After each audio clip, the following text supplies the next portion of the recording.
Hello students, welcome back to VK study centre. तो students, last lecture में हमने topic number 1.5 what is a chemical equation पढ़ा था और इस वीडियो लेक्चर में मैं आपको topic number 1.5.2 how to balance a chemical equation पढ़ाऊँगा।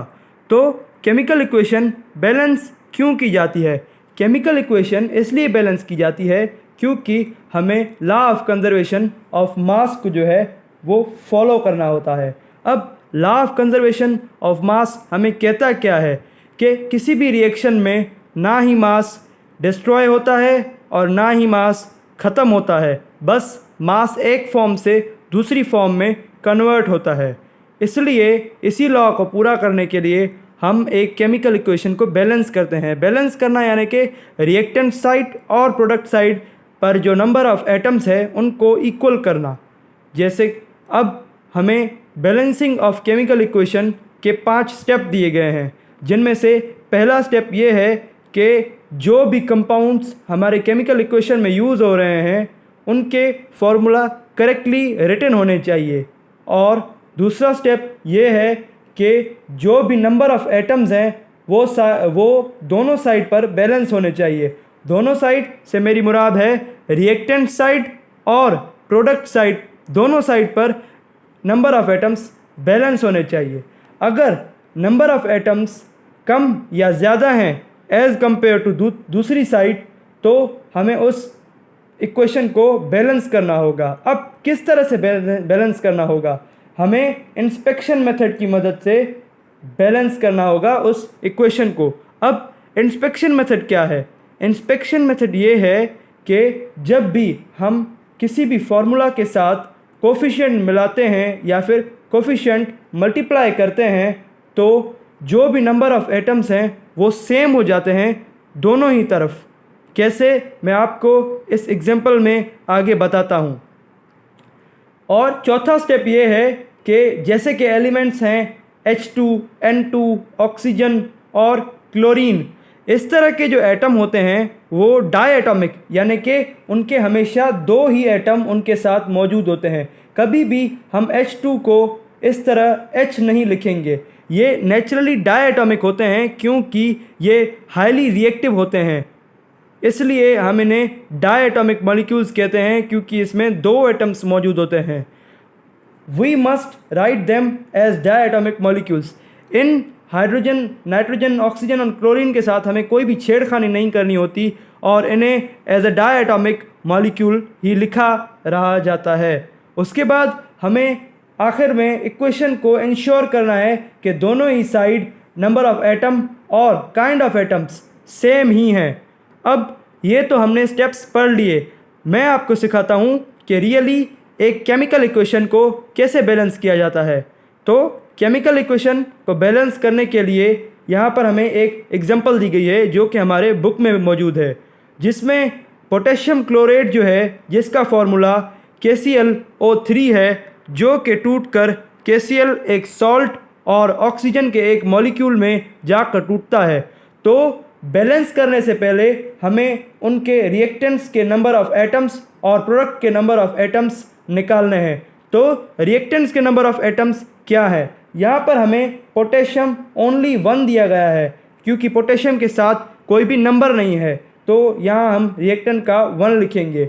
और क्लोरीन भी 1 नंबर में दिया गया है यानी कि उसका भी 1 ही एटम दिया गया है, तो क्लोरीन को भी हम 1 लिखेंगे। और उसके साथ साथ ऑक्सीजन के हमें 3 एटम दिए गए हैं, तो उसे हम ऑक्सीजन के 3 एटम ही लिखेंगे। और अब हम बढ़ते हैं प्रोडक्ट साइड पर। प्रोडक्ट साइड जो कि एरो की राइट साइड में मौजूद होता है, उसमें पोटेशियम के 1 ही हैं और क्लोरीन भी नंबर ऑफ़ 1 में मौजूद है और ऑक्सीजन नंबर ऑफ़ 2 में मौजूद है। यहाँ पर इम्बैलेंसिंग हो रही है और नंबर ऑफ़ एटम्स चेंज हो रहे हैं दोनों साइड्स के, क्योंकि रिएक्टेंट में ऑक्सीजन नंबर ऑफ़ एटम 3 है और प्रोडक्ट के ऑक्सीजन के नंबर ऑफ़ एटम्स 2 हैं। तो अब इसे बैलेंस करने के लिए हमें कोफिशिएंट लगाना पड़ेगा। कोफिशिएंट मैंने आपको समझाया कि कोफिशिएंट लगाने से दोनों ही साइड के नंबर ऑफ़ एटम्स सेम हो जाते हैं। अब कैसे सेम हो जाते हैं? तो सबसे पहले जिस भी एलिमेंट या फिर कंपाउंड में कोई भी ऑड नंबर, जैसे कि यहाँ पोटेशियम क्लोरेट में 3 दिया गया है, अब इस 3 को हमें इवन नंबर, 3 पहले ऑड नंबर था, अब इस 3 को हमें इवन नंबर में चेंज करना है।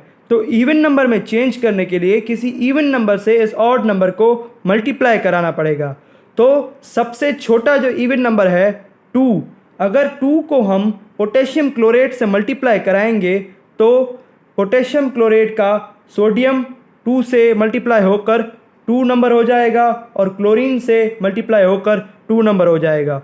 और ऑक्सीजन के 3 एटम होने की वजह से अगर 2 को ऑक्सीजन के 3 एटम से अगर हम मल्टीप्लाई करेंगे तो ऑक्सीजन के 6 एटम हो जाएंगे, यानी कि इवन नंबर ऑफ एटम्स बन जाएंगे ऑक्सीजन के।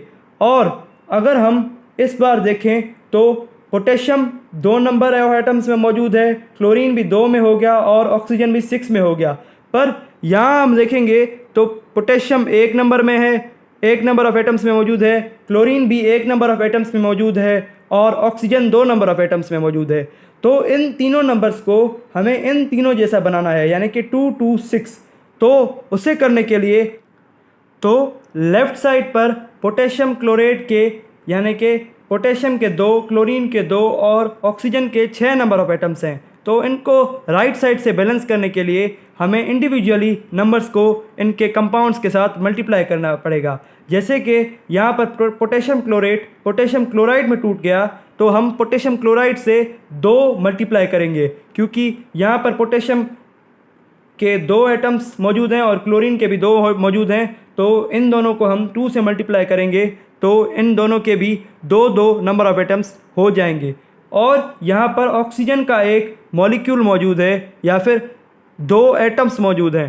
तो इन 2 को हम अगर 6 करना चाहें तो हमें सिंपली इसको 3 से मल्टीप्लाई करना पड़ेगा और हमें अपनी बैलेंस्ड इक्वेशन जो है वो मिल चुकी है।